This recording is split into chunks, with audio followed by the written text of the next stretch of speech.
is almost done. I feel the rain a-coming. The following program. Modern style.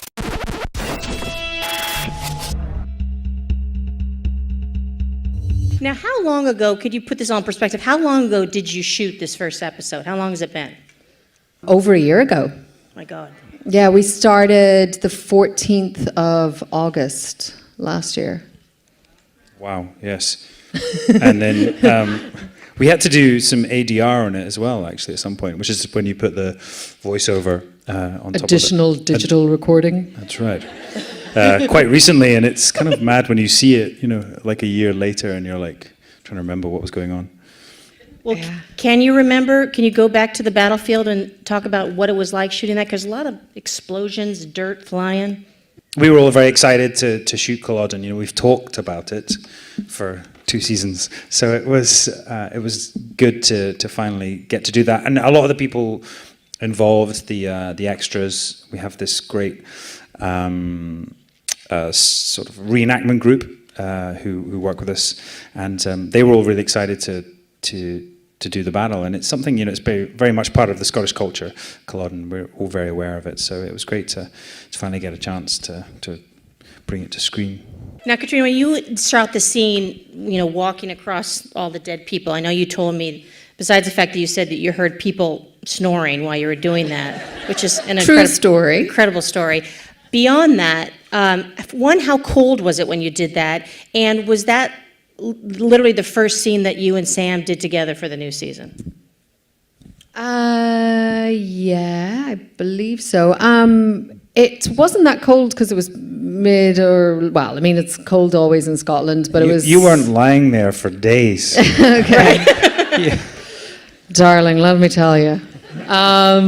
No, it's... I don't even remember what way we shot things, because did you start the season or did I start? You started. I started, yeah. So that would have been like the first week shooting, I guess, wouldn't it? I think it was towards the start of the second, because we'd done a lot of the fight stuff and slowly developed into the evening stuff when it was dark. Yeah. And then I remember you coming in and that snow and I just remember thinking Claire walks through the battlefield and wakes Jamie up, and I was like, gotta be 2 hours work, 3 hours work. Yeah, I'll be done by lunchtime. Flash forward 12 hours later.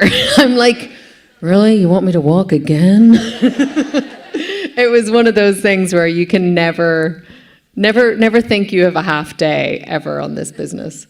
One of my favorite parts of that, actually, and it's Ron's script, is the rabbit. It's just such a weird little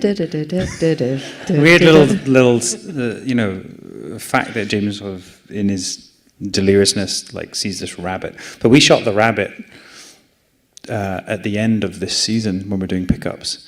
So did you? Yeah, so we had this studio set up. So we had some fake dead bodies on the ground, and I had to pretend or try and remember what I was doing. And then we had this little rabbit running around. He would never do what they wanted. So it's my favorite day. Was that Tobias laying on you for hours on end, or was that just some extra? Lots of people. I've had a lot of people lying on me, actually. I had Tobias for a couple of nights lying on me. And then... You had to have had fun with that, too. It's like, dude, you're heavy. I mean, what was that like? It's very intimate. He does this thing. He does... definitely does I think it's getting into character. He's very committed. Yeah, it's I think there's I don't know, there's an animal there. I don't know. Yeah, and then we had a lot of stunt guys as well, obviously doing that as well. So yeah, it was a long time, but I loved that whole end sequence with him. When we worked on the end fight with him for, a few days, trying to get that watertight. Well, I asked about the timing because I don't think it's a spoiler, but we're going to go for a few episodes, and you're going to be apart. How, after you did that scene, how much time apart did you have from appearing with one another? Only about 2 weeks. Really? Because we shot the Boston stuff, and then our next block, we actually started with the very last scene of episode 8. which was a bit of a head turner for all of us involved. You know, sometimes in TV, depending on actors' schedules or locations, you have to pull things forward, and we had to do 1 and 3 together, and then we did 2 and 8 together. And so, yeah, we did a bit of time on that. Yes. It is funny how we jumped around so much. It was, kind of weird you have to be really in control of like where you are and where you're at, but I think it works. Yeah, and then it was another while again, and then because I guess the next block we shot 4 and 5 together, so we weren't together at all for that. Yeah, I didn't notice the time at all. Thanks. No, there's definitely, when you're working, and we've worked together now for so long, that there's just something missing, and we share the same makeup truck, and there's just an energy on set, and it's very different when your co-star isn't there. And but this whole season as well, it's been very different, and actually every season. But we're saying goodbye to a lot of actors and characters that we really love. So it has been a sad season, but also very exciting because we have a lot of new characters coming in and new energy as well. Can we do a little time travel? Could you go way back to the beginning when you first began? Can you recall what your first impressions of one another were? Katrina, you first. What did you think of him? I remember I was running a teensy tiny bit late, which is never a good thing for a test. But I just remember Sam being very calm and very, just very sweet, and he was just very friendly, and there didn't seem to be, I've said this a million times, but some people, you walk into a room and they're very posery and they've got a lot of ego and there's a lot of posturing. That didn't come till much later with him. So in the beginning later, he was very, very sweet. How things change. But yeah, no, I just remember him being a very calming influence, and it was very helpful when I walked into that room, and I was very nervous because he'd already got the job at that point. Yeah, I didn't care. Yeah. I was. You're like, who is this chick? No, I just remember we did the scene. We've probably talked about this a lot, but the scene by the water in season 1. I can't remember what episode it is now. I can't remember. 9. Thank you, everybody. I'll go with that. 9. But it's just a very big scene of the book, and they basically gave us the book to sort of do. It was, I don't know, like 7 or 9 pages or something. It was a big scene, and it got very physical, like it tends to on this show. Yeah. And I just remember she was so pissed off with me for putting in her a bear hug, and that was acting. I wasn't pissed off. I was acting. Oh, that's acting. That's good. When was the last time you saw the pilot? Do you have any interest in going back and watching that? Before it came out, I suppose. Yeah, probably when we. Yeah, but it was probably right before it aired. I saw it. Yeah, I was watching, I think I told this story at Comic-Con, but I was on the plane to Comic-Con, and Virgin Atlantic have Outlander on their media system, so you should probably all fly Virgin Atlantic. Thank you, Virgin Atlantic. So, fly Virgin Atlantic and revisit Outlander. Yeah, so there was a woman watching the first season, and she was watching, I think, what episode was it? It was maybe 4 or 5, very early on, and I was watching it just going, oh my God, over her shoulder, going, it feels like another person and a long time ago. It feels very different. What have you learned about your characters in the course of that time that you didn't really obviously know? How much more do you know now about the folks you play?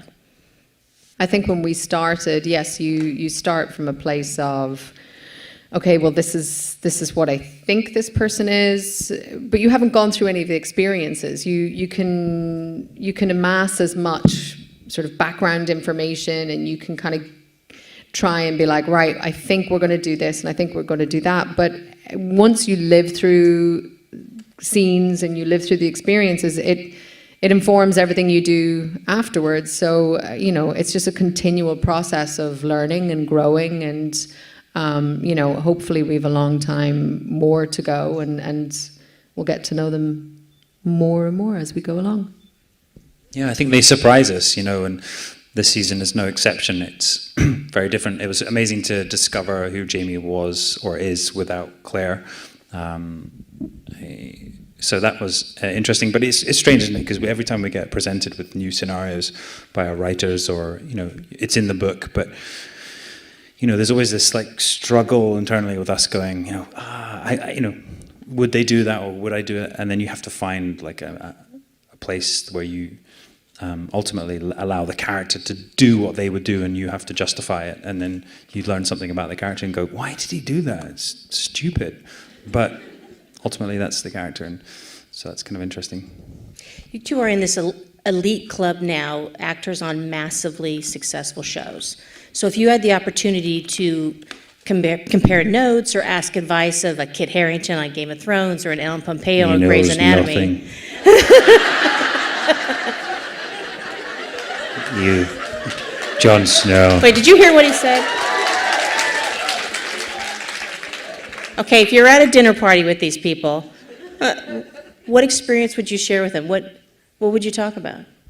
I've just been shooting on a movie, and my makeup artist works on Game of Thrones, so it was just interesting to talk to her about how that runs, and it's just the similarities, I guess, are quite interesting. But it would be lovely to sit down with those people.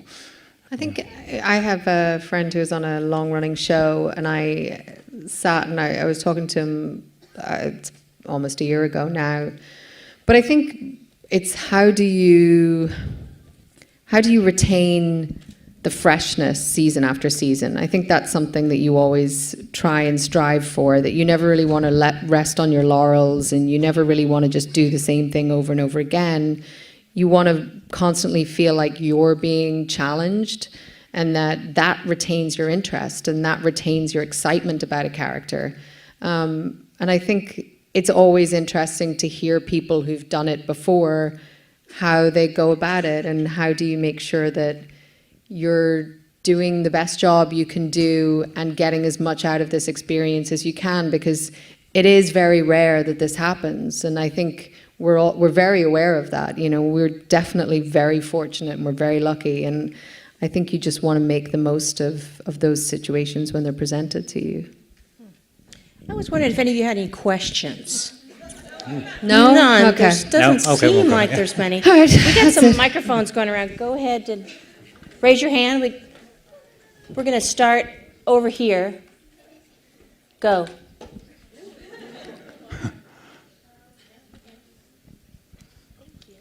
Hello, thank you so much. Ooh, my voice sounds so bad. You got to say what You can hear yourself. It's weird, weird. isn't it? Yeah. By the way, let us know where you traveled from, too.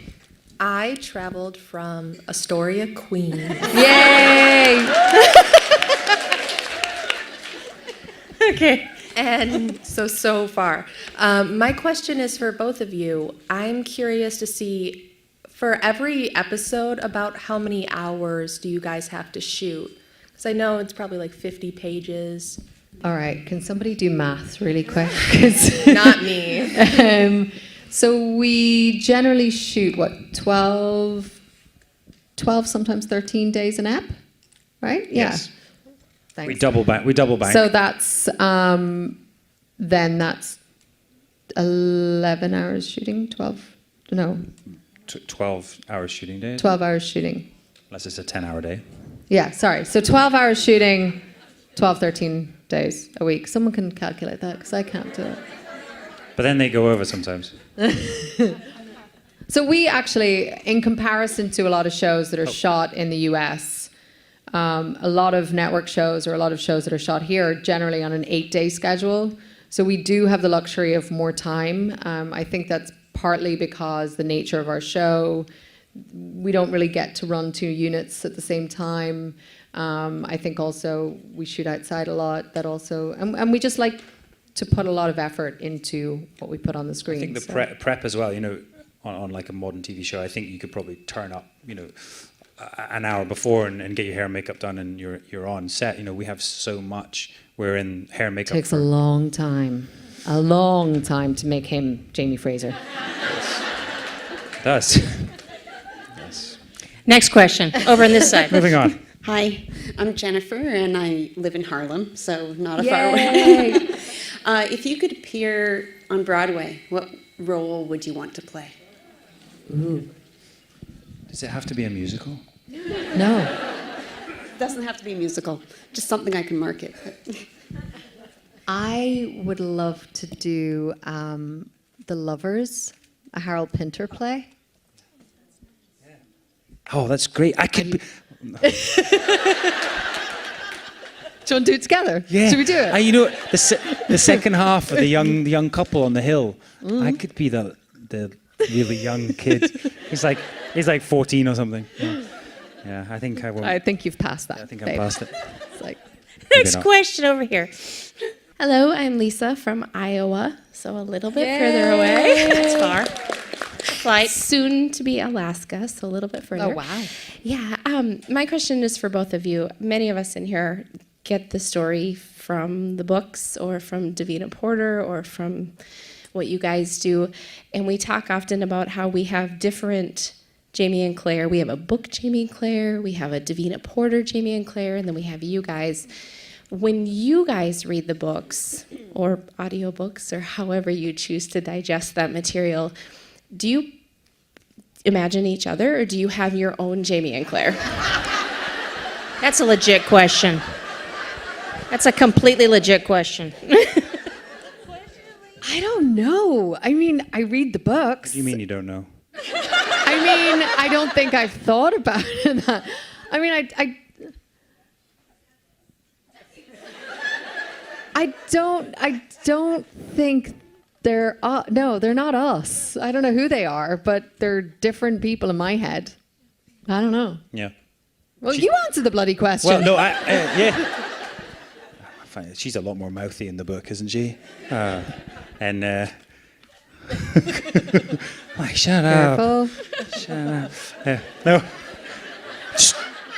Jamie's. Do you go through going my bit, But her basically. bit, her bit, Is that going to be my day off? I might have a day off there. day off? Day Oh, off. damn. Oh, fighting again. Oh, scars. Oh. Thank you, and thank you, Sam, for NPC as well. Thank you. Thank you. Thank you. Thank you. This side over here. Hi, my name's Gretchen. I'm from Pennsylvania. And hi. I would like to know, when you first signed on for Outlander, were you prepared to stick with it for many years to come, or did you expect that you would be renewed for season after season? Do you have any No, idea? I think, I mean, I don't know. Well, we signed on for quite a few seasons when we signed on, but you always do that. You know, I think before you even are given the job, they're like, it's just standard practice. They're like, and if we decide to give you this job, you're going to have to do it for this many years. Of course, yeah, I'll and do you're like, it. yes, just give me the damn job. Yes, of course. But you just have no idea. Like, you've no idea how anything's going to be received. I didn't even realize we were going to be shooting for longer than a year. I remember getting an email from my lawyer, and he was like, you do realize you're going to be there for a year, and it's in Scotland, because I lived in LA. And I was like, yeah, it's great. I don't care. I'm going to do the job. And then you're like, wait, that's a year? Like, I don't know. What did you think? Yeah, I mean, this whole thing has been just kind of crazy, hasn't it? I mean, I think every season, I think it's not going to go again. It's not going to go again. And I'm, oh, it's going again. Oh, it's going again. But you don't know, Because and you you s- never want to take anything for granted. And as an actor, I think you're always prepared. You're always prepared for things to change, because you never know in this job. And so I just think every time we start a new season or a new day or whatever, a new episode, it's You're like, tomorrow's never going to happen. if I just get through today. No, we just feel very fortunate. It feels like something very special. Hi, I'm Cindy from Sheepshead Bay, Brooklyn. Yay! Yay, Brooklyn. Brooklyn. And a peaker since 2015. Thank you. Thank you. This is for both of you. What was it like shooting the Entertainment Weekly cover with Reuven Affinata? Was it great or what? I love him. Adore Reuven. He is an artist. He has the most gentle demeanor. he creates this lovely space where he just goes, and just a little here, and just a little there, and you're like, oh, I'll do anything you ask me to. It was beautiful. I mean, it was just a really beautiful day. It was before we started shooting any of the South African stuff, so we just arrived. The costumes are brand new, right? It was the first 2 days that we got to South Africa. Oh, yes, yeah. they've got their own little Caribbean town and a little fake. You've got the motorway going past. Yeah, It's very odd. but it was incredible, right? Yeah, I think it's a great look to the show and very different to what we've done before. So thank you, Entertainment Weekly and Reuven. Thank you, Entertainment Weekly. Yay! Thank you for Well the said. contest. Yay, The, thank you. the standing up woman in the back going nuts. There you go. Hi guys. I'm Stephanie from Setauket, Long Island Outlander fans. Woo, we're live Oh, Stephanie. audience. Hi guys. I'm really curious. When you finally, Sam, were able to stick that sword through Blackjack, finally after 2 seasons, and Katrina, how did that feel? I mean, did you like feel it inside? Because it's been something that's been, you guys have been like playing, like, kill him, no, wait a year. It's been a big thing. So I just want to know what your feelings were about that. They wouldn't let me put a sword through him. But I tried. I did punch him in the face, though. I didn't mean to, but no, it's a great end to that story, and I think this triangle between the three of them has been kind of the start of the story for us. So it was really sad to say goodbye to Tobias in that sense. I mean, he was still hanging around as Frank, but it was just so fun, and I think it's a really weird world that they go into in this episode. It's almost. They've been fighting for so long, and it's almost like Hades or something, and suddenly everyone's not there, and it's a very strange place, and ultimately they both almost die together in an embrace, and I think that's really messed up, and I think it's Diana Gabaldon, thank you, but yeah, I think it's a very worthy end. I have a question about the outfits you guys wear. You're in 3 seasons now. You've gone to different countries, and now you've worn many outfits from different countries. Which one was your favorite so far? Yeah, for me, the kilt. I mean, not to, it's like Scotland for me is the character, and that is something I've really enjoyed. And the progression away from that was like hard to swallow, but that's the period, and also that's the story of what happened to this culture. That. So it's sad to say goodbye to it, but also exciting to see where these characters go, and the costumes have always been a reflection of the character as well, and that's been amazing by Terry and her team that they've told the story through the costumes. One of my favorites, I think, is and it's probably one of the least glamorous, but the dress it's the tartan. It's kind of the tartan navy and green dress. Yeah, because it feels like that's Claire in Scotland, and that's so representative of who she is. It's very bold, but it's sensible, which I like about it. No, it just really represents her, I think. Hi, Tina and Ellen from Chicago. Hey. Hi, Tina. Hi, Ellen. We flew in from the Windy City this morning. And so here's my question. It's about your process. I mean, you can't have personally experienced all these emotions that you portray. So what are your processes to find that within yourself? I mean, and it could be different for you, and I'm curious how you get where that needs to be. I think it's a number of different things. It depends on the scene. It depends on what's required. I think my favorite part or my favorite thing about this job is that I get to daydream and pretend that that's work, which, makes up for a huge amount of my childhood when I would get given out to for daydreaming and not focusing on what I'm supposed to be doing.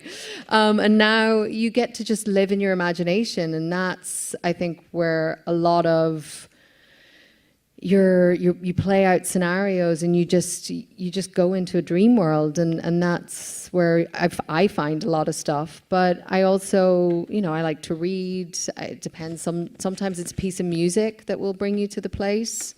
As an actor, you're an observer of people and human behavior, and I think you have to just keep your eyes and your ears and your heart open to what people are going through, and then you can try and understand and put yourself in people's shoes, and that's what we try and do.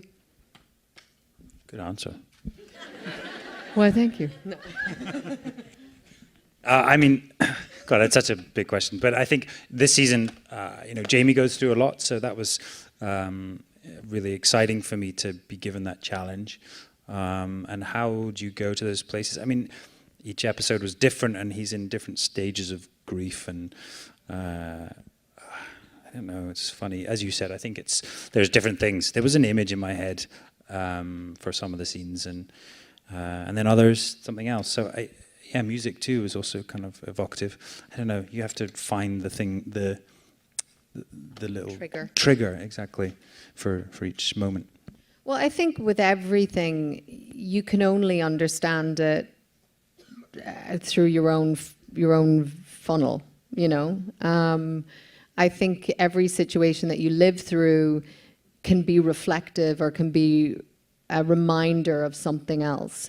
So, it's empathy. So when a friend is telling you a problem, you may not have gone through the exact same thing, but you can empathize and you can be like, wow, I kind of know how that feels, and you can put yourself in that situation. Acting is a lot like that. I think empathy is probably the biggest key to being able to understand people. And it's liberating as well. I'm so sorry. No, Lynette. We have to wrap. But there's one other thing I wanted to ask of you. Ellen DeGeneres holds the record for the most retweeted selfie. I think we should try to break that. Yeah. So I was wondering if you wouldn't mind posing with them for a selfie.